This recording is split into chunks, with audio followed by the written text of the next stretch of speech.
Ginawa siyang alipin dahil hindi siya nabiyayaan ng pagkakataong maging awakened. Para lamang na mabuhay ay binubuhat niya ang napakalaking hiwa ng karne mula sa mga halimaw. Dahil sa bigat ng karneng ito ay pagkatapos nitong mailagay sa sasakyan ay hindi na siya makatayo dahil sa sobrang pagod, ngunit bigla siyang nakita ng isang bantay at inaakalang nagpapahinga ito sa oras ng trabaho, kaya walang alinlangan siyang sinampal kaliwat kanan. Hindi pa dito nagtatapos ang kalbaryo ng kanyang buhay dahil minamaliit siya palagi ng kanilang porman at sinasabihan nito na walang kwentang basura dahil sa bagal nito. Hindi nagtagal ay nang may lumitaw na halimaw ay nagsitakbuhan sila kaagad, ngunit nang mapansin ng isang bantay na nauuna na sa kanya ang ating bida ay doon niya naisip ang karumal-dumal na plano. Binaril niya ito sa binti upang maging isang pagkain ng halimaw para lamang makatakas ito. Sa sandaling yun bago kainin ng bida ay mayroon siyang kahilingan. At nang matupad yun ay binabawi niya na kaagad ito, ngunit huli na ang lahat. Sa taong 2026, payapa ang mundo at tinatamasa ng sangkatauhan ang isang panahon ng pambihirang kasaganaan. Ngunit biglang nagbago ang lahat nang sumiklab ang isang krisis na walang maipaliwanag ang agham. Mula sa ilalim ng lupa ay sumabog pataas ang mga dambuhalang insekto.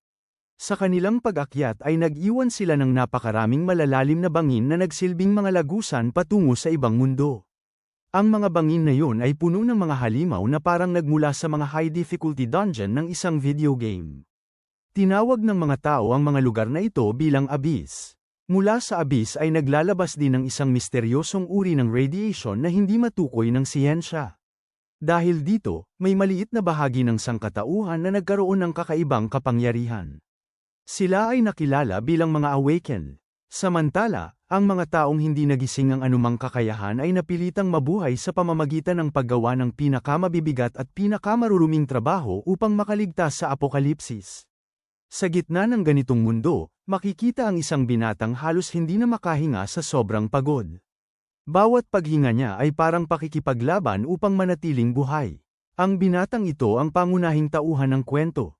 Pinipilit niyang buhatin ang isang sariwang hiwa ng laman ng halimaw habang nakatapat sa kanya ang matinding init ng araw sa isang wasak na mundo. Sa likuran niya ay mahahabang hanay ng mga tao na pare-parehong nagdadala ng mga piraso ng napakalaking bangkay ng halimaw. Lahat sila ay sumusunod sa utos ng isang malupit na tagapangasiwa. Ang foreman ay napakalaki ng pangangatawan at walang tigil sa pagsigaw ng mga utos. Ipinapahayag niya na kapag hindi na ilipat ang lahat ng laman ng halimaw bago sumapit ang gabi, walang sinuman sa kanila ang makakakain. Upang ipakita ang kanyang kalupitan, bigla niyang sinipa ang isang lalaki at pinabagsak ito sa lupa. Pagkatapos ay muli siyang sumigaw na kung hindi pa patay ang mga ito ay kailangan nilang tumayo at magpatuloy sa pagtatrabaho. Wala nang ibang magawa ang pangunahing tauhan kundi tiisin ang lahat. Nakakuyom ang kanyang mga ngipin habang pilit niyang ginagawa ang kanyang bahagi. Ang mabahong piraso ng karne ng halimaw na kanyang buhat ay napakabigat. Halos mamilipit sa sakit ang kanyang mukha habang pilit niyang pinipigilan ang pagdaing. Napansin ng foreman ang kanyang mabagal na kilos. Agad siyang tinuro nito sa mukha at galit na pinagalitan. Tinatawag siyang walang silbing basura at inuutos na bilisan ang pagkilos. Kahit ubos na ang lakas, nagawa pa rin ng binata na ngumiti ng mahina at sumunod. Ang pagdurusa ng binatang ito ay kitang-kita sa kanyang seryosong mukha. Ang kanyang pangalan ay Jude, isang ordinaryong tao na pilit lamang na nabubuhay sa gitna ng apokalipsis. Kasama ang isa pang lalaki, sinubukan niyang itulak ang napakalaking tipak ng karne papunta sa isang truck. Sa sabayang bilang ay pilit nilang binuhat ang napakabigat na laman. Matapos ang matinding paggawa, tuluyang naubos ang lakas ni Jude. Napaluhod siya sa lupa, nakasandal ang mga kamay habang hingal na hingal. Ganito rin ang kalagayan ng lalaking katabi niya. Hindi pa man siya nakakabawi ay napansin niyang may anino na tumatakip sa kanya. Pagtingala niya ay nakita niya ang kapitan. Walang babala, isang malakas na sampal ang tumama sa kanyang mukha at halos matamba siya sa lakas nito. Halos lumabas ang mata ng kapitan habang galit na galit itong sumisigaw sa kanya. Inaakusahan siyang nag-aaksaya ng oras at nagpapanggap na kawawa. Sa kahihiyan at sakit ay yumuko si Jude habang hawak ang namamagang pisngi. Eksaktong sa sandaling yun ay biglang may sumulpot na halimaw. Isang dambuhalang insekto ang sumugod sa kanila. Mayroon itong bilog na bunganga na puno ng matatalim at dagwang ngipin. Sa takot ay mabilis na umatras si Jude. Namutla ang kanyang mukha habang bumubuhos ang pawis sa kanyang katawan. Nakaharap niya ang napakalaking nilalang na halos matakpan ng araw dahil sa laki nito. Ang kapitan at ang iba pang tao ay naparalisa sa gulat sa biglaang pag-atake. Nanginginig na sinabi ng kapitan na may isa pang buhay na halimaw. Matapos marinig ang kanyang sinabi, naglabas ang dambuhalang uod ng nakabibinging sigaw bago ito muling sumubsob sa lupa at sumugod ng napakabilis patungo sa kanila. Agad na nagkagulo ang buong grupo. Binitawan ng lahat ang kanilang dala at nagsimulang tumakbo upang iligtas ang kanilang buhay. Tumakbo rin si Jude ng buong lakas. Habang tumatakbo, napansin ng kapitan na nauunahan na siya ni Jude. Sa kanilang sitwasyon, ang taong mahuhuli sa likuran ang magiging pain ng halimaw upang mabigyan ng oras ang mga nasa unahan na makatakas. Habang nakikita niyang unti-unting naiiwan siya, pumasok sa isip ng kapitan ang isang madilim na ideya. Napagtanto niyang kung magpapatuloy ang ganitong bilis ay siya ang mauunang mahuhuli. Nilamon siya ng kasakiman at kasamaan. Kumunat ang kanyang noo at nagngit-ngit ang kanyang mga ngipin bago niya inilabas ang baril. Isang putok ang umalingaw-ngaw sa gitna ng kaguluhan. Tinamaan si Jude sa binti. Sa kalagitnaan ng kanyang pagtakbo ay napahinto siya nang bigla nang makita ang dugo na sumisirit mula sa kanyang sariling paa. Agad siyang tinamaan ng matinding sakit. Nadilim ang kanyang mukha dahil sa sakit, takot, at pagkalito. Nang inig siyang lumingon upang makita kung sino ang bumaril sa kanya. Nakita niya ang kapitan na nakatayo ng mayabang habang hawak pa rin ang baril. May nakangiting ekspresyon nito na puno ng kasiyahan matapos saktan ang kapwa. Ilang sandali lamang ay bumagsak si Jude ng pad-apa sa lupa dahil hindi na niya kayang tumakbo pa. Hindi na niya mag-alaw ang kanyang sugatang paa. Samantala, mabilis siyang nalampasan ng kapitan habang humahagalpak ng tawa. Sa sobrang saya ay lumingon pa ito upang ipagyabang ang kanyang ginawa, sinasabing ang mga walang silbing tao tulad ni Jude ay buhay lamang para sa mga sandaling tulad nito. Patuloy na dumadaloy ang dugo mula sa sugat ni Jude. Sa sobrang sakit ay pilit siyang gumapang sa lupa habang unti-unting nauunawaan ang nangyari. Ginamit siya ng kapitan bilang pain upang mabigyan ng pagkakataon ang iba na makatakas. Iniunat niya ang nanginginig na kamay habang ang kanyang mukha ay puno ng kawalan ng pag-asa. Sa kanyang isipan ay paulit-ulit niyang sinusumpa ang kanyang kapalaran. Nais lamang niyang mabuhay ngunit tila napakahirap makamit iyon. Nilamon siya ng matinding dalamhati. Pumikit siya habang tumutulo ang luha sa kanyang mga mata. Sa kanyang isip ay tinanggap niyang ang mga mahihinang tao tulad niya ay palaging naiiwan. Sa mga huling sandali ng kanyang buhay ay tila bumagal ang oras. Pagmulat niya ng kanyang basang mga mata ay napansin niya ang isang maliit na nilalang na nakasilip mula sa kanyang kamay. Mukha itong isang batang ipis. Sa nalalapit niyang kamatayan, inilapit niya ang maliit na ipis sa kanyang mukha. Sa kanyang isip ay naisip niya na sa mundong winasak ng apokalipsis, tila ang mga ipis lamang ang may mas mabuting kapalaran. Kaya nilang kumain ng kahit ano at hindi kailangang maghirap araw-araw upang makahanap ng pagkain. Kahanga-hanga rin ang kanilang tibay dahil kahit ang radiation mula sa abyss ay hindi sila napipinsala. Habang papalapit ang dambuhalang bunganga ng halimaw na may matatalim na ngipin, tuluyan ang tinanggap ni Jude ang kanyang kapalaran. Sa kanyang huling iniisip ay naisip niya na marahil sa susunod niyang buhay ay hindi na rin masama kung siya ay maging isang ipis. Kasunod nito ay ang mga sigaw ng takot at ang unti-unting pagdilim ng kanyang paningin. Habang nawawalan siya ng malay sa loob ng kanyang isipan, may isang liwanag na biglang lumitaw. Sunod-sunod na lumitaw ang mga panel ng isang sistema na nagsisimulang baguhin ang kanyang katawan. Na-activate ang Supernatural Ability Evolution System. Ang unang pagtatangka ng rekonstruksyon ay nabigo. Sumunod ang ikalawang pagtatangka at nabigo rin. Ang ikatlong pagtatangka ay nabigo rin. Patuloy na kumikislap ang mga panel habang paulit-ulit ang proseso hanggang sa umabot ito sa ika-159,999 na pagtatangka ng rekonstruksyon. Sa sandaling yun ay biglang naglaho ang lahat ng panel at napalitan ng isang malaking panel na may iisang salita lamang. Tagumpay. Nagbago ang eksena patungo sa isang maduming eskinita sa gabi na puno ng basura sa ilalim ng maliwanag na buwan. Maraming insekto ang nagtitipon sa lugar na yun habang naghahanap ng mga tira-tirang pagkain. Sa loob ng kamalayan ni Jude ay tila may kadiliman na may mga guhit ng liwanag. Unti-unti niyang napagtanto na hindi pa siya patay. Dahan-daang bumukas ang kanyang maliliit na mata. Sa kanyang harapan ay may isang kamay na malinaw na hindi sa tao. Iginagalaw niya ang kamay at napansin niyang bagamat pakiramdam niya ay sariling kamay niya yun, ang nakikita niyang braso ay hindi pang tao. Nang tuluyan niyang imulat ang kanyang mga mata ay nakita niya ang dalawang baluktot na paa at ang mga antena ng isang insekto. Sa kanyang harapan ay may isang piraso ng salamin na tila nagsisilbing salamin. Nang lingunin niya ito ay nakita niya ang refleksyon ng isang ipis. Napatigil siya sa matinding pagkabigla. Ang kanyang katawan ngayon ay katawan na ng isang ipis.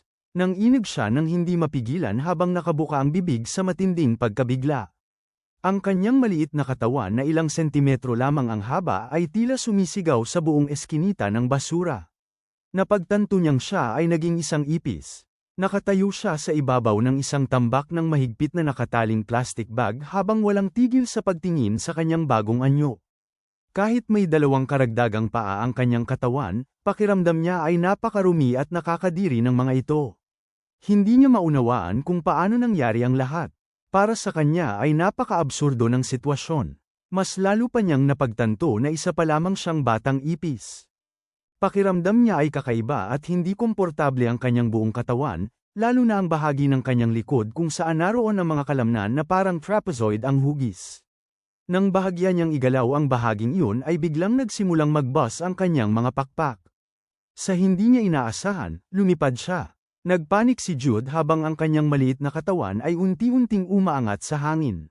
Dahil hindi pa siya sanay sa kanyang bagong katawan, napuno siya ng takot habang lumuluha. Habang lumilipad ng hindi kontrolado, bigla siyang bumangga ng ulo sa pader sa kabilang panig ng eskinita. Tumigil ang paggalaw ng kanyang mga pakpak at agad siyang bumagsak pabalik sa lupa. Diretso siyang nahulog sa mabahong tambak ng basura. Piliting tumayo si Jude mula sa pagkakahiga at hinimas ang masakit niyang ulo. Sa kanyang pag-iisip ay napagtanto niya na sa tuwing bahagya niyang kinokontrol ang mga kalamnan sa kanyang likod, kusang gumagalaw ang kanyang mga pakpak. Ngunit agad nagbago ang kanyang damdamin at napalitan ito ng pagsisisi. Habang pinapadyak niya ang kanyang maliliit na paa sa hangin, tila nagwawala siya sa loob ng kanyang isipan dahil kung alam lamang niya na literal na matutupad ang huling hiling niya bago mamatay, sana ay ibang bagay na lamang ang hiniling niyang maging. Sa sandaling yun ay may isang boses na puno ng inis ang biglang umalingaw-ngaw. Hindi nagustuhan ng sistemang nagbigay sa kanya ng kapangyarihan ang kanyang pagsisisi. Nagalit ito at ipinahayag ang pagkadismaya sa pagiging walang utang na loob ni Jude. Ito pala ang kanyang companion system. Napatitig si Jude dito ng lubos na naguguluhan. Ang maliit na larvae na kumakatawan sa sistema ay tumawid ng mga braso, huminga ng malalim sa pagkainis, at tila sinermonan siya. Sa loob ng 5,000 taon, si Jude ang unang tao na nagmakaawang humingi ng kapangyarihan mula sa Diyos ng mga insekto. Plano sana ng sistemang ito na ibigay sa kanya ang pinakamalalakas na kakayahan, ngunit ngayon ay nagpapakita pa siya ng pagsisisi matapos itong mangyari. Sa harap ng tila banal na presensya ng roach system, mabilis na pinagdikit ni Jude ang 4 niyang paa bilang tanda ng paggalang. Sa loob-loob niya ay hindi pa rin siya makapaniwala sa nangyayari. Biglang nagbago ang kanyang ugali at naging mapagpakumbaba. Lumuhad siya habang kumikislap ang kanyang mga mata sa pagsusumamo. Sinubukan niyang bawiin ang kanyang sinabi at nagpakita ng lubos na paghingi ng tawad. Tinitigan siya ng system gamit ang maitim nitong mga mata habang tila malalim na nag-iisip. Matapos ang ilang sandali ay bigla itong naglaho at nag-iwan lamang ng maliit na liwanag sa harap ni Jude. Agad na lumitaw ang isang system panel na may notification. Isinara ang system. Na-block si Jude ng Diyos ng mga ipis dahil sa kanyang kawalan ng sinseridad. Pagkabasa niya nito ay agad bumigat ang kanyang pakiramdam. Napabuntong hininga siya habang napagtanto na marahil ay nainis niya ang tanging nilalang na maaaring magligtas sa kanya. Lumipas ang ilang araw at si Jude ay nananatiling nakaupo sa ibabaw ng tambak ng basura habang tila baliw na ipis na sumisigaw. Paulit-ulit niyang sinusubukang tawagin ng system ngunit walang nangyayari. Dahil dito ay nakatawag siya ng pansin ng maraming kapwa ipis sa paligid. Lubog na siya sa matinding lungkot. Nakanguso siya habang patuloy na tumutulo ang luha sa kanyang mga mata. Sa kanyang isipan ay paulit-ulit niyang iniisip na kahit anong gawin niya ay hindi na niya maibalik ang system. Sa isang sulok ng pader ay may dalawang maliit na ipis na nagbubulungan habang pinagmamasdan siya. Nang marinig ito ni Jude ay napalingon siya sa kanila.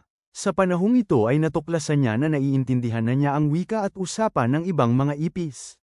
Noong unang gabi matapos siyang maging ipis, kahit na siya mismo ang humiling na maging ganito, hindi pa rin niya matanggap ang kanyang bagong anyo. Para sa kanya ay napakarumi at nakakadiri nito. Dahil dito ay halos hindi siya kumain at pinili niyang magutom. Isang araw ay nakarinig siya ng tunog ng pagnguya. Nang lingunin niya ang pinanggagalingan nito ay nakita niya ang grupo ng mga ipis na nagkakagulo sa isang sariwa at mainit na tumpok ng dumi. Para sa kanila ay parang masarap na hapunan ito. Lalo lamang nadagdagan ang pagkasuklam ni Jude. Bigla namang napansin siya ng isang matabang ipis na masayang kumakain. Mukha itong napakapala kaibigan. Kumuha ito ng isang mainit na piraso ng dumi at agad lumapit kay Jude upang ibahagi ito. Agad na natarante si Jude at buong lakas na tumanggi. Ngunit sobrang masigasig ang matabang ipis at pilit nitong inilapit ang dumi sa kanyang bibig habang tila inaanyayahan siyang kumain. Hindi na kinaya ni Jude ang sitwasyon. Nang mawalan siya ng pasensya ay sinuntok niya ang matabang ipis.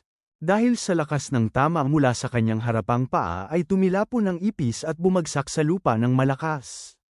Ang simpleng kabaitan ng matabang ipis ay napalitan ng isang matinding suntok ng ipis. Ang ipis ay napahigil sa lupa habang nanginginig sa sama ng loob. Samantala, nanatiling nakahanda si Jude sa posisyong defensible. Sa kanyang isipan ay wala siyang balak makipag-usap sa isang ipis na ang bibig ay amoy dumi. Sa ikalawang gabi ay patuloy pa rin siyang hindi kumakain at nakahiga lamang sa isang sulok. Ngunit napakalakas ng instinct ng katawan ng ipis. Unti-unting nagsimulang maglaway ang kanyang bibig. Nakaamoy siya ng isang bagay na tila mabango para sa kanyang bagong katawan. Pakiramdam niya ay parang hinahatak siya ng amoy. Napilitan siyang tumayo upang maghanap ng pagkain. Natakot siyang baka kung hindi siya kumilos ay tuluyan siyang maakit at mapunta sa tumpok ng dumi sa gitna ng gabi. Ang mga nakabalot na plastik ay karaniwang nakakaharang sa pandama ng mga ipis. Ngunit hindi nito kayang pigilan ang katalinuhan ni Jude na dala pa rin ang kanyang pagiging tao noong nakaraan. Batay sa kanyang karanasan, sigurado siyang may pagkain sa loob ng tambak ng basura. Sinubukan ng maliit na ipis na si Jude na kalmutin at punitin ang plastik na bag ng basura. Sa wakas ay nagtagumpay siya. Ang gantimpala ng kanyang pagsisikap ay isang pakete ng mga cake na 3 taon nang expired. Para kay Jude ay parang nakatagpo siya ng kayamanan. Mabilis niyang pinunit ang balot ng cake. Lumitaw ang isang amag na sponge cake. Agad namang lumitaw ang system panel. Natukoy ng system ang isang expired na salted egg cake na may tinatayang enerhiya na humigit kumulang 385 calories at maaari pa ring kainin. Una siyang sinalubong ng mabahong amoy ng lumang harina mula sa cake. Dahil sa kanyang isip na dating tao, agad siyang napangiwi sa pagkasuklam. Ngunit tulad ng kasabihan na ang busog na tiyan ay nagpapasaya ng puso, kalaunan ay sumuko rin siya sa gutom. 2 araw na siyang walang laman ang tiyan at patuloy itong kumakalam. Ilang segundo lamang ang lumipas ay ginagamit na niya ang 4 niyang paa upang mabilis na isubo ang cake sa kanyang bibig. Habang ngumunguya ay tumutulo ang kanyang mga luha dahil sa kakaibang sarap para sa isang ipis. Sa kanyang isip ay napagtanto niya na kahit hindi ito kayang kainin ng isang tao, para sa isang ipis ay napakasarap nito. Dito niya tunay na naintindihan ang kahulugan ng pagnanais na maging isang ipis. Lumipas ang 10 gabi ngunit hindi pa rin muling nagpakita ang Diyos ng mga insekto. Noong una ay inakala ni Jude na kapag naging ipis siya ay magiging mas madali ang kanyang buhay. Ngunit sinampal siya ng realidad. Hindi ito buhay ng tao. Sa isang sulok ay nanginginig si Jude sa takot. Minsan ay naisip pa niyang wakasan ang kanyang buhay upang magsimula muli. Ngunit ngayon ay isa na siyang ipis. Ang pagtalon mula sa gusali ay walang epekto. Ang pagpasok sa tubig ay wala ring nagawa. Kahit ang pag-inom ng pestisidyo ay hindi rin umubra. Habang tinititigan niya ang sarili niyang maliliit at nakakadiring paa ay napagtanto niyang ang tanging paraan ay maghanap ng natural na mandaragit ng ipis at hayaan ang sarili na kainin ito. Ngunit sa tuwing naaalala niya ang sakit na naranasan niya sa kanyang nakaraang buhay ay nanginginig siya. Napakasakit ng alaala nito kaya mas pinili niyang manatiling buhay. Napatingin siya sa matabang ipis na katabi niya at napagtanto niyang ang mga ipis ay mga sosyal na insekto. Kung magagawa niyang pamunuan ng isang komunidad at maging hari ng mga ipis, mas lalaki ang kanyang tsansa na mabuhay. Sa pag-iisip na yun ay kumunat ang kanyang noo habang nagbabalak. Kahit nawala na ang kanyang golden finger system, naniniwala siyang sa katalinuhan ng isang dating tao ay kaya pa rin niyang mabuhay ng maayos. Dahil dito ay tinapak niya sa balikat ang ipis na nasa tabi niya na parang may lihim na plano. Sinubukan niyang hikayatin itong sumunod sa kanya. Ngunit ang matabang ipis na kalahating tulog pa ay biglang nagising at tumalikod. Ang isip nito ay tila walang laman kundi pagkain. Para sa ipis na yon, walang karapatan si Jude na manguna dahil hindi man lamang nito kayang kumain ng mainit na dumi. Nawala ng masasabi si Jude. Doon niya napagtanto na upang mamuno sa mundo ng mga ipis, hindi mahalaga kung komportable ang kanyang pamumuhay. Ang mahalaga ay kung nakikita ng ibang ipis na komportable siyang namumuhay. Pinaikit niya ang kanyang mga mata at nag-isip ng malalim habang nakatuon sa kanyang ambisyon. Napagdesisyonan niyang kailangan niya ng isang pagkakataon upang patunayan ang kanyang sarili. Dumating ang pagkakataong yun sa ika-20 araw matapos ang kanyang muling pagkabuhay. Ang mga matatandang ipis na namamahala sa lugar na iyon ay tumayo sa ibabaw ng isang malaking bag ng basura. Nakapwesto silang tila mayabang habang nakapatong ang kanilang mga kamay sa kanilang mga tagiliran. Inihayag nila ang isang mahalagang balita sa mga mahihina at batang ipis sa paligid. Simula sa araw na yun ay lilipat ang kanilang grupo sa isang lugar na may mas maraming pagkain. Ang mga hindi susunod sa kanila ay may iwan at posibleng kainin ng kanilang mga kaaway. Nang marinig ito ng mga batang ipis ay nagsiksikan sila habang nanginginig sa takot. Maririnig ang kanilang mahinang pag-iyak at pag-ungol dahil nangangamba sila na mawawala na ang kanilang karaniwang kinakain na dumi. Nang makita ni Jude ang pag-iyak at pagkatakot ng mga batang ipis, labis siyang nainis. Sa kanyang isipan ay iniisip niya na ito na marahil ang pinakakaawa-awang grupo ng mga ipis na kanyang nakita. Para sa kanya ay puro catamaran lamang ang alam ng mga ito. Sa halip na maghanap ng pagkain o baligtarin ang mga basurahan upang makahanap ng makakain, tila gusto lamang ng mga ito na manatili sa isang lugar at maghintay ng dumi na makakain. Ang matabang ipis na dati nang naging palakaibigan kay Jude ang tila may pinakabulok na pag-iisip sa kanilang lahat. Ito pa ang pinakamalakasang iyak habang nagpapakita ng matinding takot sa ideya ng paglabas sa kanilang kinalalagyan. Nainis si Jude at itinulak ito palayo. Sa loob-loob niya ay hindi na niya kayang tiisin ang ingay nito. Pagkatapos ay napatingin siya sa iba pang mga ipis at labis na nagtaka sa kanilang reaksyon. Halos lahat ay nanginginig at tila ayaw gumalaw sa kanilang kinatatayuan. Para kay Jude ay tila labis na komportable ang mga ipis sa pananatili lamang sa isang lugar. Samantala, sa itaas ng tambak ng basura ay nakatayo ang isang maskuladong ipis. Malakas nitong tinapakan ng ibabaw upang makuha ang pansin ng lahat. Ipinahayag nito na kailangan nilang magpadala ng mga ipis na mauuna upang magsiyasat ng bagong lugar. Hinikayat nito ang sinuman na magboluntaryo at tumigil sa pagtingin lamang sa ibaba. Ngunit nanatiling tahimik ang lahat ng batang ipis. Wala ni isa ang gumalaw. Ang bawat isa ay tila naging estatwa sa kanilang kinatatayuan. Hindi tulad ng karamihan, tumayo si Jude habang nakatiklop ang kanyang mga paa at halatang naiinis. Sa kanyang isip ay wala siyang pakialam sa mga ipis na ito dahil hindi naman siya umaasa sa basura na kanilang kinakain upang mabuhay. Sa sandaling yun ay biglang lumitaw ang system panel na nagpakita ng mensahe mula sa Diyos ng mga ipis. Ipinapahiwatig ng mensahe na kung tatanggapin niya ang misyon ay maaaring pag-isipan muli ng Diyos ng ipis ang kanyang sitwasyon. Nang makita ni Jude ang pagkakataon, ipinikit niya ang kanyang mga mata sa loob ng 3 segundo habang nag-iisip. Pagkatapos nito ay bigla niyang itinaas ng mataas ang kanyang mga paa sa hangin, agad na naging sentro ng atensyon ng lahat.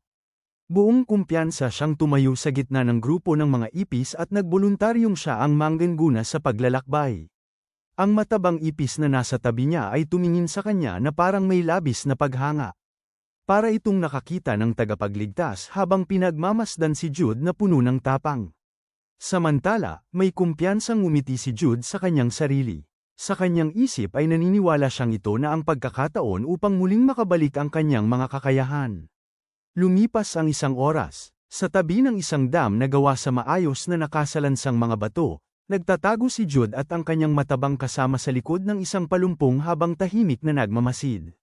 Habang nasa loob ng palumpong ay maingat na sinusuri ni Jude ang sitwasyon. Para sa kanya ay tila napakasimple ng misyon dahil kailangan lamang nilang tumawid sa dam na yon. Ngunit kakaiba ang katahimikan sa paligid kaya pakiramdam niya ay may mali. Ang matabang ipis na nanginginig sa kanyang tabi ay nagpaliwanag sa kanya ng sitwasyon. Karaniwan daw na kapag nauubos ang pagkain sa isang lugar, ipinapadala ng mga matatandang ipis ang mga batang ipis upang magsiyasat at maghanap ng bagong tirahan na may mas maraming pagkain. Ngunit habang nagsasalita ito ay lalo itong nanginginig. Ipinaliwanag nito na sa mundong yun ay napakaraming kaaway ng mga ipis kaya napakababa ng tsansa ng mga ipinapadalang scout na makaligtas. Doon lamang tuluyang naunawaan ni Jude ang tunay na sitwasyon. Para sa kanya ay malinaw na ang misyong ito ay halos katumbas ng pagpapakamatay. Habang iniisip niya ito ay nagdilim ang kanyang mukha. Naisip niya kung niloloko lamang ba siya ng Diyos ng mga ipis at ginagamit ang kanyang kamatayan upang mailabas ang galit nito sa kanya. Agad siyang nagpasya na umatras sa plano. Sinubukan niyang kumbinsihin ang kanyang kasama na bumalik na lamang at sinabing mayroon siyang paraan upang mapakain ang mga ipis. Ngunit napansin ng matabang ipis na tila may mali. Sa likod ni Jude ay nakatayo pala ang isang napakalaking itim na ipis na nasa hustong gulang. Hindi ito napansin ni Jude at muli niyang tinanong ang kanyang kasama kung bakit ito kakaiba ang tingin sa kanya. Biglang nagsalita ang malaking ipis habang nakaharap sa kanila. Nais nitong malaman kung saan balak pumunta ni Jude. Sa sandaling yun ay pakiramdam ni Jude ay parang lumabas ang kanyang kaluluwa sa katawan sa sobrang takot. Sinubukan ng malaking ipis na manipulahin siya. Ipinakita nito ang dam at ipinagmalaki na kapag nakatawid sila roon ay makakakita sila ng maraming halimaw na maaaring kainin. Sinabi nito na kung sino ang mauuna ay siya ang unang makakakain. Agad na nagbago ang kilos ni Jude. Nagkunwari siyang mahina at mapagpakumbaba habang mabilis na nag-iisip. Alam niyang ang mga ipis ay nag-evolve na hanggang sa kaya nilang kainin kahit ang mga halimaw mula sa abis. Dahil wala siyang ibang pagpipilian ay nagpanggap siyang duwag. Nagpakita siya ng paggalang at nagpahiwatig na wala siyang interes kumain dahil nais niyang magbawas ng timbang. Ngunit tumilim ang tingin ng malaking ipis. Hindi ito nagsalita. Pagkaraan ng isang segundo ay bigla itong kumilos ng napakabilis. Sinunggaban nito si Jude sa leeg at inangat sa hangin. Nagpumiglas si Jude ngunit wala siyang laban sa lakas ng malaking ipis. Mahigpit siyang hinawakan nito habang malinaw na ipinapahiwatig na kung hindi siya magsiscout ay siya mismo ang magiging pagkain ng grupo. Samantala, ang matabang ipis ay wala ring magawa kundi manahimik at mataranta. Habang hawak ng malaking ipis, nanginginig si Jude sa galit at kawalan ng magawa. Naisip niya na kahit naging insekto na siya ay hindi pa rin niya matatakasan ang batas ng mundo kung saan ang malakas ang kumakain sa mahina. Sa sandaling yun ay naalala niya ang kanyang nakaraang buhay bilang tao. Noon, ang kanyang grupo ay ipinadala upang maghanap ng pagkain dahil wala silang sapat na lakas at suporta. Ang kapitan ng kanilang grupo ay nakatayo sa mataas na lugar habang minamaliit ang lahat ng tao sa ibaba. Para sa kapitan, sila ay mga pabigat lamang na kailangang pakainin. Ang pagpapadala sa kanila upang maghanap ng pagkain ay para bang isang pabor na nagbibigay sa kanila ng pagkakataong mabuhay. Ngayon ay halos kapareho ang nangyayari. Ang malaking kalbong ipis sa kanyang harapan ay kahawig ng kapitang yun. Parehong mayabang, malupit, at dominante. Matapos sabihin ang mga iyon ay biglang ibinato ng malaking ipis si Jude. Sa lakas ng pagtapon ay kumiskis ang mukha ni Jude sa lupa. Hindi pa doon natapos ang pagpapahirap. Ibinuka ng malaking ipis ang kanyang malalaking pakpak at lumipad pababa. Pagkatapos ay malakas nitong tinapakan ang mukha ni Jude. Napakasakit ng naramdaman ni Jude habang ang matalim na paa ng malaking ipis ay nakadiin sa kanyang ulo. Pinilit niyang labanan ang sakit habang nanginginig sa ilalim ng bigat nito. Habang nakadagan ang paa ng malaking ipis sa kanya ay tumigas ang kanyang mga mata. Sa kanyang puso ay nanumpa siyang babawiin niya ang kanyang golden finger system. Unti-unting umakyat sa kanyang isip ang matinding pagkadismaya. Habang nakatingin siya sa kawalan ay sumisigaw ang kanyang kaluluwa. Napagtanto niya na ang pagiging isang insekto na kayang kumain ng kahit ano ay hindi sapat upang mabuhay sa mundong ito. Sa kaibuturan ng kanyang puso ay gumawa siya ng isang panata na tatatak sa kanyang buong pagkatao. Kailangan niyang maging mas malakas. Pagkaraan ng ilang sandali ay nagpa siya ang mga matatandang ipis na ang mga batang ipis ang mauunang tatawid upang linisin ang daan. Si Jude ang ginawang leader ng grupo. Naglakad siya ng may matatag na hakbang habang nagbibigay ng senadorya sa kanyang mga kasama sa likuran. Inutusan niya ang mga ito na maghiwa-hiwalay at sumugod habang agad magbibigay ng babala kung may makita silang anumang kakaibang galaw. Ang matabang ipis ay takot at dikit ng dikit sa kanya. Dahil dito ay nainis si Jude at itinulak ang kamay nito palayo. Binalaan niya itong huwag masyadong lumapit sa kanya. Ngunit makulit ang matabang ipis at ayaw itong kumalas sa kanya dahil sa takot. Wala nang nagawa si Jude kundi tiisin ito habang patuloy na nakatingin sa dam na kanilang tatawirin. Habang nangunguna siya sa grupo ay bigla siyang napatigil. Ang buong pangkat ng maliliit na ipis ay napahinto rin at sabay-sabay na tumingin sa dam. Napansin ni Jude na may kakaiba sa lugar na yon. Hindi ito mukhang karaniwang pampang ng ilog kaya nagtaka siya kung bakit may ganitong harang ng bato sa lugar. Sa likod nila, nakatago sa mga palumpong ang mga matatandang ipis. Isa sa mga kalbong ipis ang sumilip upang obserbahan ang sitwasyon. Nakita nitong nakalahati na sa pag-akyat ang mga batang ipis at wala pa ring nangyayaring panganib. Dahil dito ay nagpasya silang sumunod.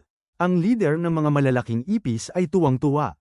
Pumalakpak ito at tumalon sa ibabaw ng isang bato habang sinasabihan ng iba na huwag hayaang mauna ang mga batang ipis sa pagkain. Agad itong lumipad upang manguna sa pagtawid. Isa-isa ring sumunod ang ibang malalaking ipis habang masiglang umaalingaw-ngaw ang kanilang mga pakpak. Habang lumilipad ay tumatawa pa ang kanilang leader.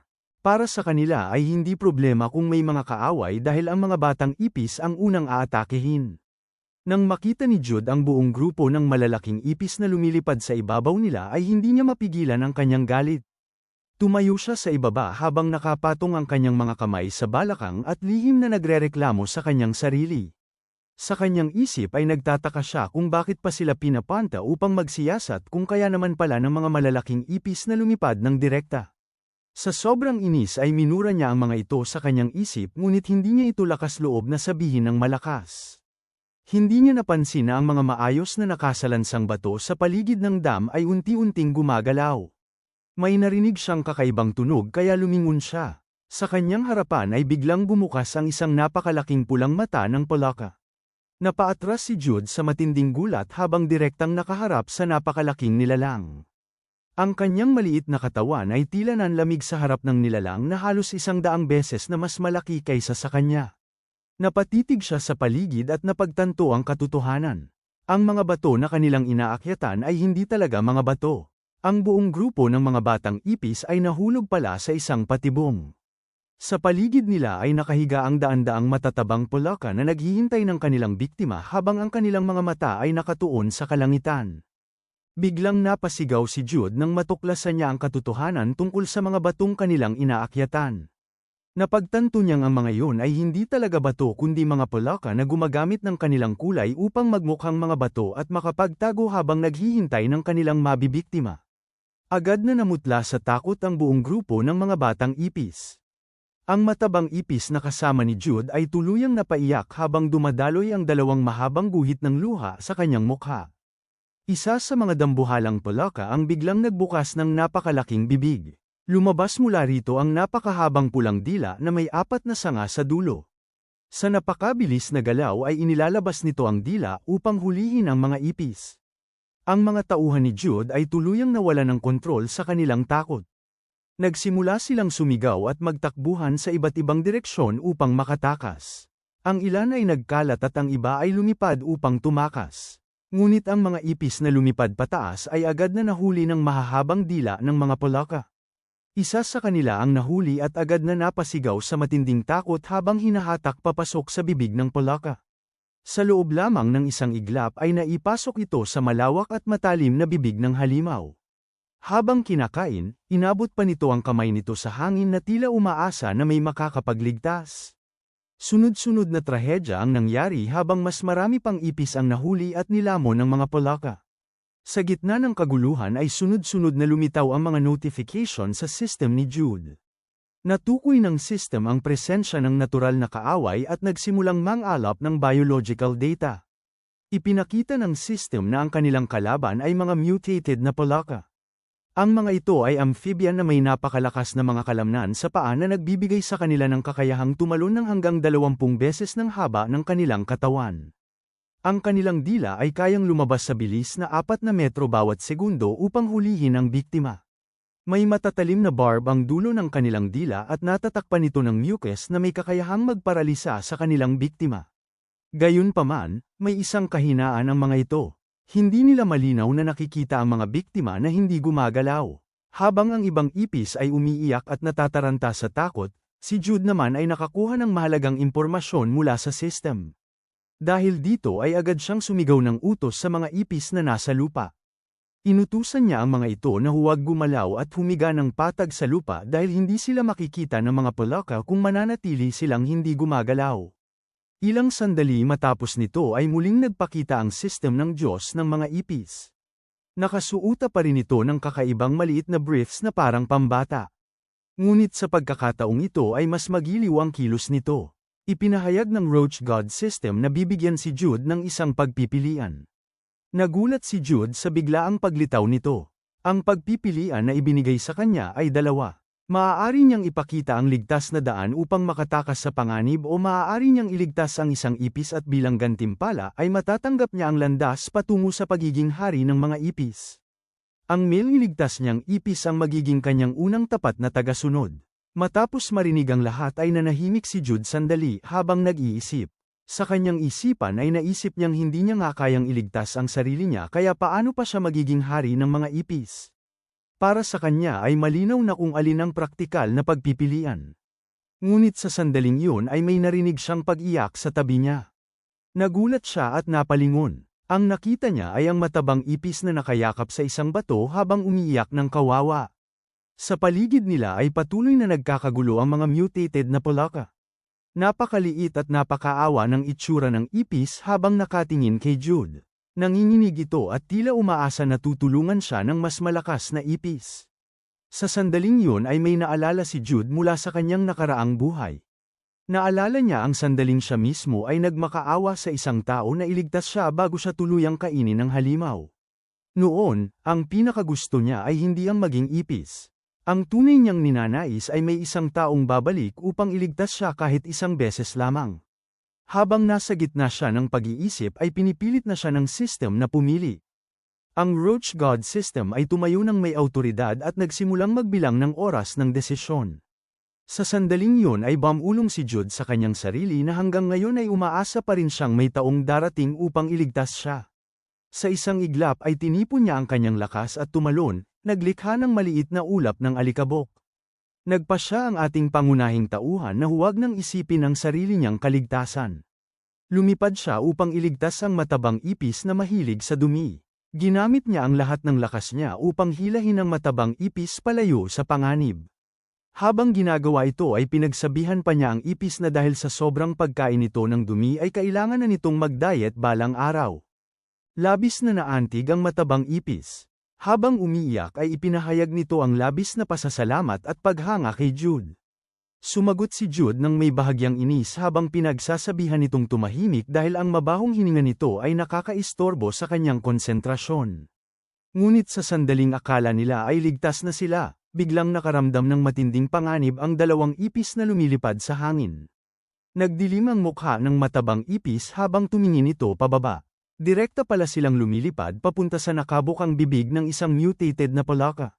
Binuka ng palaka ang napakalaking bibig nito at sinimulang higupin ang dalawa papasok. Naging kritikal ang sitwasyon. Sa sandaling yun ay mabilis na nag-isip si Jude. Alam niyang kahit umatras man siya o sumulong ay tiyak na kamatayan ang naghihintay sa kanya. Habang nanginginig ang kanyang mukha sa takot ay biglang kumunat ang kanyang mga mata na parang nakaisip siya ng paraan. Ginamit ni Jude ang lahat ng natitirang lakas niya upang itulak ang matabang ipis palabas ng bibig ng palaka. Pinili niyang isakripisyo ang sarili upang iligtas ang kawawang ipis. Tumilapon ang matabang ipis palayo habang hindi pa rin ito nauunawaan ang nangyari. Nang lumingon ito pabalik ay nakita nitong si Jude ang tuluyang nahigop papasok sa lalamunan ng palaka. Napasigaw ito sa matinding lungkot habang patuloy na tumutulo ang kanyang mga luha. Sa ikalawang pagkakataon sa kanyang buhay ay muling nahulog si Jude sa bibig ng isang halimaw. Habang nasa loob ng halimaw ay umiyak siya sa kanyang mga huling sandali bilang ipis. Muli niyang naramdaman ang parehong matinding sakit na naranasan niya noon. Sumara ang bibig ng palaka at ang tanging natira ay ang madilim na kadiliman. Sa loob ng kanyang subconscious ay muling lumitaw ang mga system panel. Ipinahayag ng system na nalampasan niya ang pagsubok ng Diyos ng mga ipis at ang kanyang tapang at handang magsakripisyo ay nakaantig sa puso ng Roach God. Habang nakasara ang bibig ng mutated na palaka at tila puno ang mga pisngi nito, ipinakita ng system panel na muling bubuksan ang system para kay Jude. Huminga ng malalim ang palaka at lumobo ang tiyan nito. Ipinahayag ng system na muling ina-activate ang system na may kakayahang lamunin ang lahat ng bagay. Biglang lumaki ang mga mata ng palaka na tila nahihirapan. May kakaibang bagay na tila lumalaki sa loob ng bibig nito. Hindi na nito napigilan ang sarili at biglang nagsuka ng napakaraming berdeng mucus. Kasama nito ay nailabas din ang lahat ng kinain nito sa araw na yon. Muling lumitaw ang system panel at nag-anunsyo ng isang espesyal na gantimpala. Mula sa loob ng tambak ng berdeng slime ay dahan-daang lumabas ang isang paa ng tao. Ipinahayag ng system na muling binubuo ang katawan ni Jude sa anyong tao. Unti-unting nabuo muli ang kanyang katawan. Mas lalo pang nag-improve ang kanyang pangangatawan dahil mayroon na siyang six-pack na wala sa kanyang nakaraang buhay. Mula sa loob ng suka ng palaka ay dahan-daang tumayo si Jude na tila muling isinilang. Ngumiti siya muli, ngunit ngayon ay nasa anyong tao na. Nang makita niyang buo na muli ang kanyang katawan at hindi na siya isang ipis, napangiti siya ng malaki. Tumalon siya na parang bata habang itinataas ang kanyang mga kamay sa tuwa. Gayunpaman, napansin na may dalawang antena pa rin ang ipis na nakatubo sa kanyang ulo. Kasabay nito ay muling nagpakita ang Roach God system sa kanyang tabi. Dahil sa kabutihang loob na ipinakita ni Jude, ipinahayag ng Roach God na kahit nasa desperadong sitwasyon siya ay nanatili siyang may malasakit sa iba. Dahil dito ay karapat-dapat siyang maging kahalili ng Diyos ng mga ipis. Nang marinig ni Jude ang pamilyar na boses ng Roach God ay nagulat siya at napaisip sa salitang kahalili. Para sa kanya ay nakakatakot ang ideya na bumalik muli sa pagiging ipis kaya nagpakita siya ng pag-aalinlangan sa sarili. Ngunit nanatiling kalmado ang Roach God system. Ipinahayag nito na ang mga ipis ay halos hindi masira at ang kanilang kakayahang manatiling buhay ay maituturing na anyo ng immortalidad. Dahil dito ay hindi mahalaga kung ano ang anyo ng isang nilalang kung siya ay may kakayahang hindi mamatay.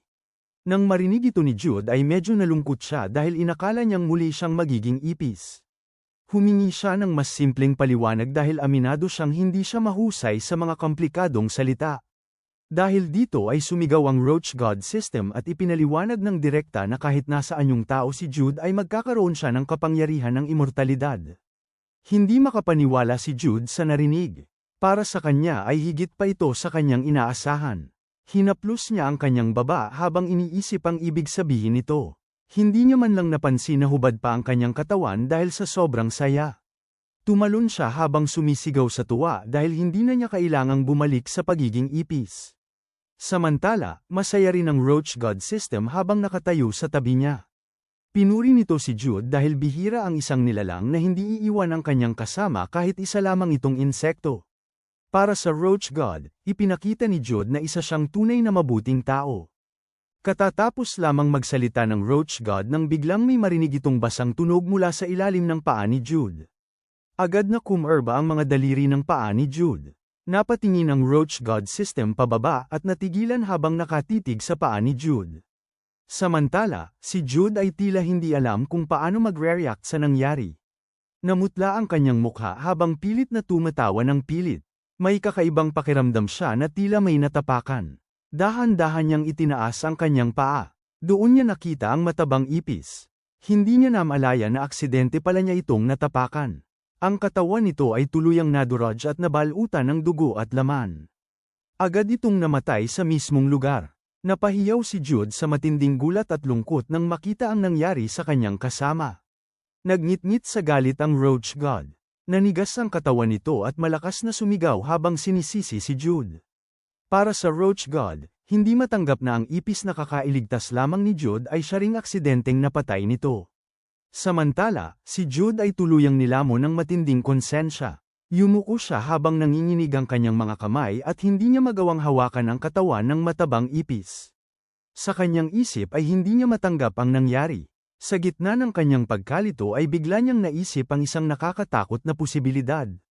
Kung ang dahilan kung bakit siya naging tao muli ay dahil iniligtas niya ang matabang ipis, baka ngayong napatay niya ito ay mawalan siya ng karapatang manatiling tao. Nararamdaman niya ang matalim at galit na tingin ng Roach God sa kanyang likod. Para siyang kinikilabutan habang ang pawis ay bumubuhos sa kanyang katawan. Sa loob-loob niya ay pilit niyang pinapakalma ang sarili. Alam niyang sa pagkakataong ito ay nakasalalay ang kanyang kapalaran sa kanyang kakayahan sa pag-arte. Samantala, ang Roach God system ay halos sumabog na sa galit. Patuloy nitong minumura si Jude dahil sa kanyang katangahan. Para sa Roach God, hindi nito maunawaan kung bakit si Jude pa ang napili nitong maging kahalili. Ayaw naman ni Jude na sayangin ang pagkakataon niyang muling maging tao.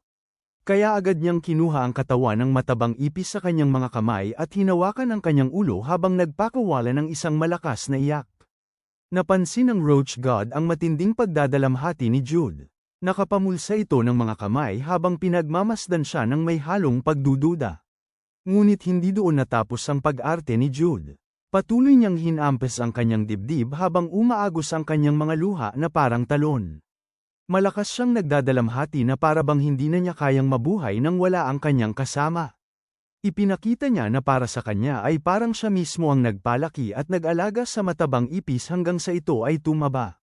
Sa totoo lang ay naging mataba lamang ang ipis dahil sa araw-araw nitong pagkain ng dumi, ngunit hindi na yun mahalaga sa drama ni Jude. Hindi pa rin siya tumigil. Patuloy siyang gumulong sa lupa habang nag-iiyak at nagrereklamo sa kapalaran na tila naglalaro sa kanyang buhay. Sa hindi inaasahang paraan, ang matinding pagpapakita ni Jude ng emosyon ay nagpaisip muli sa Roach God. Kahit medyo nakakatakot para dito ang kilos ni Jude, napag-isip-isip nitong baka talaga malalim ang ugnayan ng dalawa.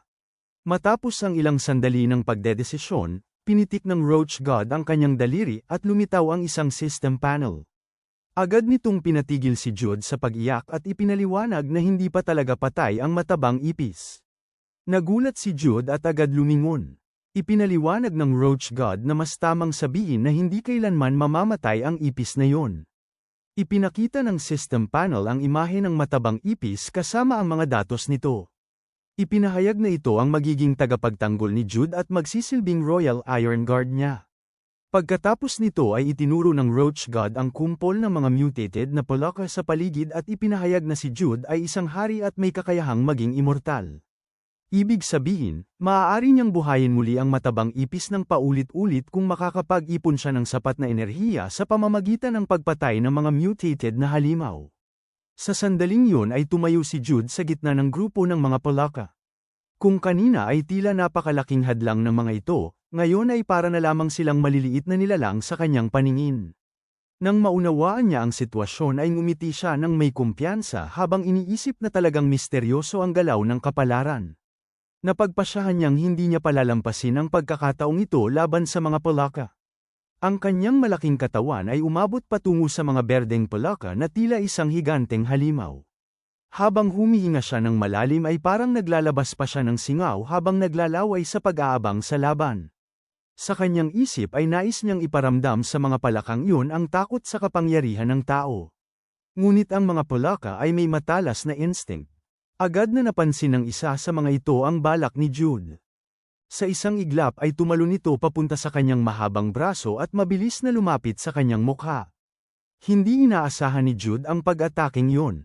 Bago pa siya makapag-react ay nasampal siya ng Polaka ng diretso sa mukha. Agad na namula at namaga ang mukha ng ating bida. Ang mga mata ng Polaka ay puno pa ng paghamak habang nakatingin sa kanya. Ipinakita ng pangyayaring ito na ang mga mutated na Polaka ay hindi basta-basta kalaban. Nagngit-ngit sa galit si Jude habang kinuyam ang kanyang mga kamao upang durugin ang Polaka. Ngunit biglang nagbabala ang Roach God system. Ipinaliwanag nito na hindi maaaring direktang hawakan ni Jude ang mga mutated na Palaka dahil ang mucus sa kanilang katawan ay may kakayahang magdulot ng corrosion. Nang tingnan ni Jude ang kanyang mga kamay ay nakita niyang ang berdeng mucus mula sa Palaka ay parang asido na unti-unting kinakain ang kanyang balat. Mabilis na nagkaroon ng mga paltos ang kanyang kamay at lumabas ang pulang likido mula rito.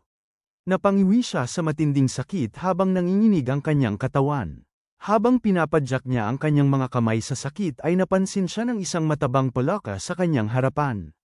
Napansin ng Palaka ang patuloy na paggalaw ng isang bahagi ng katawan ni Jude na parang isang maliit na gumagalaw na uod. Dahil sa instinct nito ay agad nitong binuka ang bibig at inilabas ang mahabang dila upang hulihin ang target. Sa isang iglap ay pumulupot ang dila ng Palaka sa maselang bahagi ng katawan ni Jude. Napahiyaw si Jude sa sakit at gulat. Sa sobrang sakit ay nagtatatalon siya ng parang baliw habang pilit tinatanggal ang dila ng Palaka. Maya-maya pa ay tuluyan niyang naalis ang dila ng Palaka mula sa kanyang katawan. Nanginginig siya habang patuloy na umiinde sa sakit. Pagod at inis na si Jude sa mga palakang ito kaya lumingon siya sa Roach God system at nagreklamo na hindi niya kayang talunin ang mga mutated na Palaka. Hindi natuwa ang Roach God sa kanyang sinabi at agad siyang pinagalitan.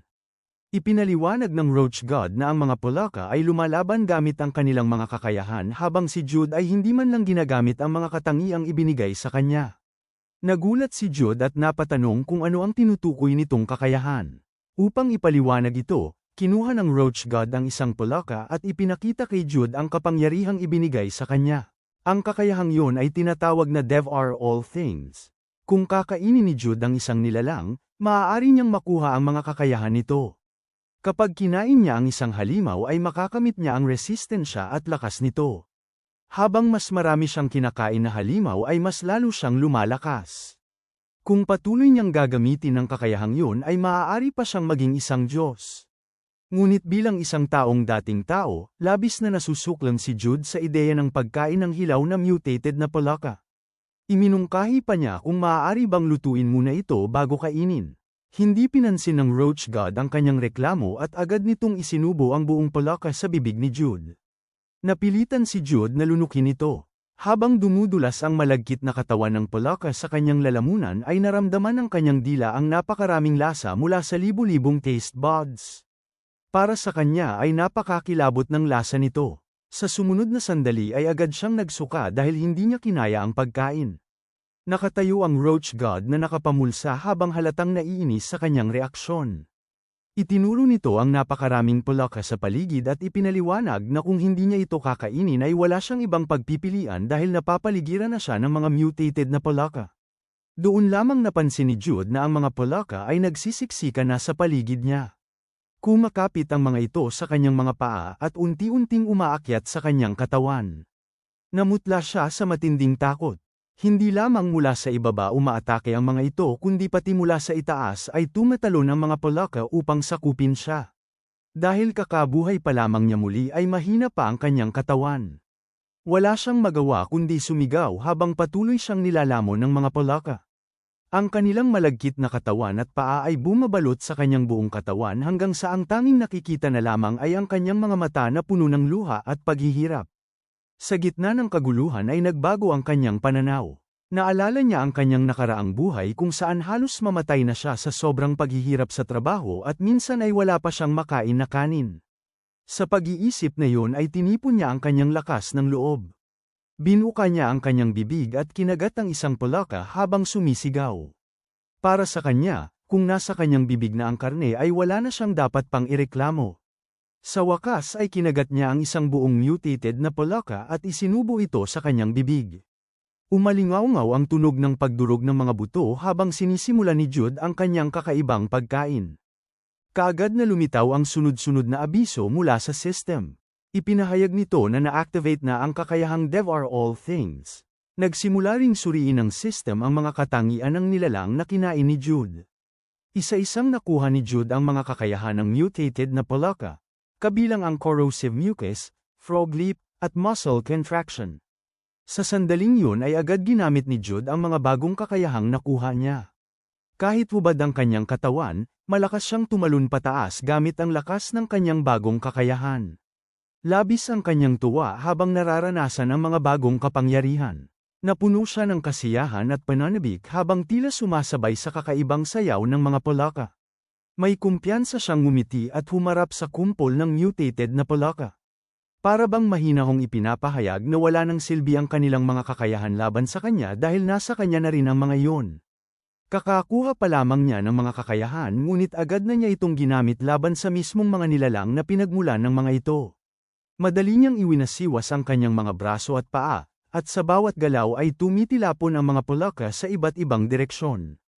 Ang mga sipa ni Jude ay parang umiikot na bagyo habang ang kanyang mga suntok ay diretso, malakas, at kontrolado. Sa loob lamang ng ilang segundo ay parang ulan na bumabagsak mula sa langit ang mga palaka sa paligid niya. Pagkatapos ng laban ay tumalikod siya sa mga ito habang puno ng yabang ang kanyang kilos. Matapos talunin ng ilang palaka ay ipinagmamalaki pa niya sa sarili ang kanyang tagumpay, na para bang ang pagiging hindi matatalo ay may kasamang matinding kalungkutan dahil wala nang makalaban na kapantay. Ngunit hindi pa siya nagtatagal sa pagdiriwang ng kanyang tagumpay nang biglang masilaw ang kanyang mga mata sa matinding ilaw ng isang malaking sasakyan na huminto sa harapan niya. Ang malakas na headlights ay tumama diretso sa kanyang hubad na katawan. Dahil dito ay lantad na lantad ang kanyang buong katawan sa mga nakakita. Tinakpan niya ang kanyang mukha gamit ang kamay habang pinipilit na makita kung ano ang nasa harapan niya. Huminto sa kanyang harapan ang isang malaking armored truck. Mula sa loob ng sasakyan ay may nagsalita gamit ang megaphone. Iniulat ng isang sundalo na may nakita silang isang hubad na lalaking gumagawa ng kakaibang bagay kasama ang mga palaka at hinihingi nito ang utos kung ano ang gagawin. Nang marinig ni Jude ang boses ng mga tao ay halos mapaluha siya sa emosyon. Iniunat niya ang kanyang kamay habang tila umaasang may dumating upang iligtas siya. Ngunit kabaligtaran ng inaasahan niya ang sumunod na nangyari. Mula sa loob ng sasakyan ay naglabas ng utos ang commander na barilin ang target. Ang utos na iyon ay parang tumusok sa puso ni Jude. Sa loob lamang ng isang iglap ay napuno ang kanyang katawan ng mga tranquilizer dart. Hindi makapaniwala si Jude habang nakatingin sa sarili niyang katawan na tinamaan ng mga pampatulog na bala. Ilang minuto bago ang pangyayaring iyon, nang ihinto ng convoy ng militar ang kanilang sasakyan at tinapatan siya ng ilaw, nahirapan siyang makita ang kanilang simbolo. Ngunit nang mapansin niya ang markang nasa harapan ng sasakyan ay agad niya itong nakilala. Ito ang Annihilation Squad. Sa kanyang nakaraang buhay ay narinig na niya ang tungkol sa grupong ito. Ito ang pinakamalakas na puwersa ng paglaban ng sangkatauhan sa panahon ng Apokalipsis.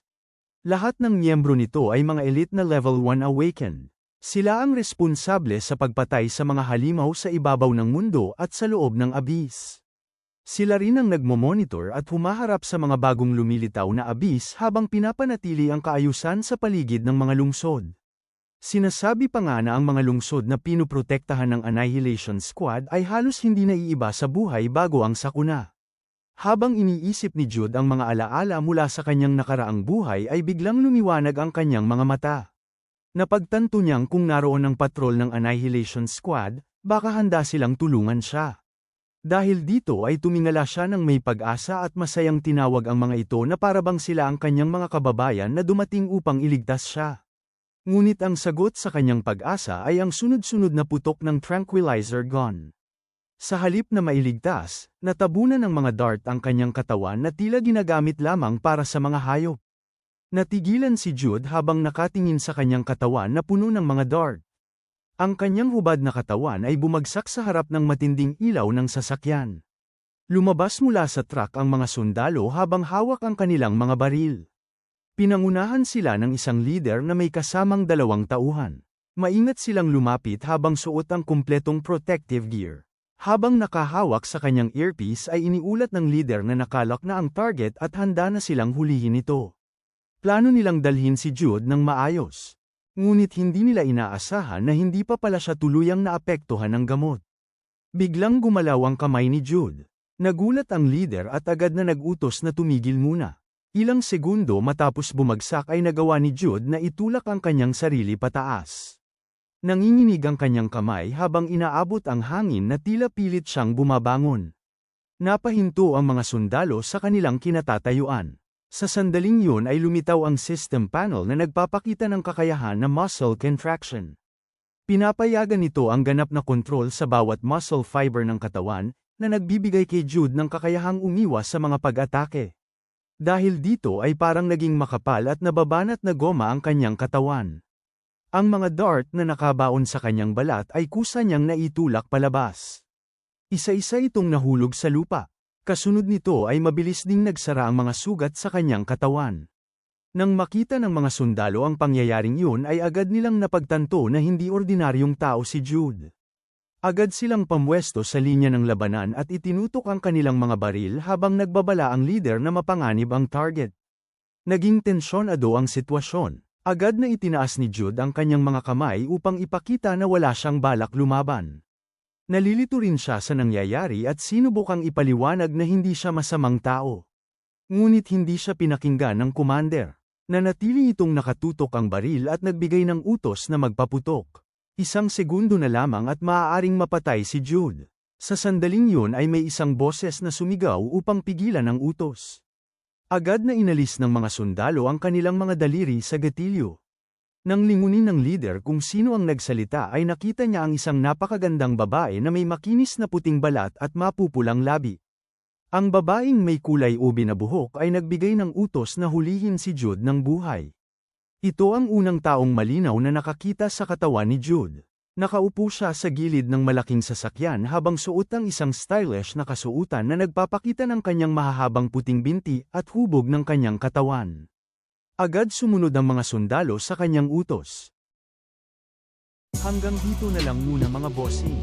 Kung gusto mong subaybayan ang kwentong ito, mag-like, comment, at subscribe at i-hit mo na rin ang notification bell para ikaw ang unang makapanood pag may bago tayong upload. Kita-kits sa susunod mga boss.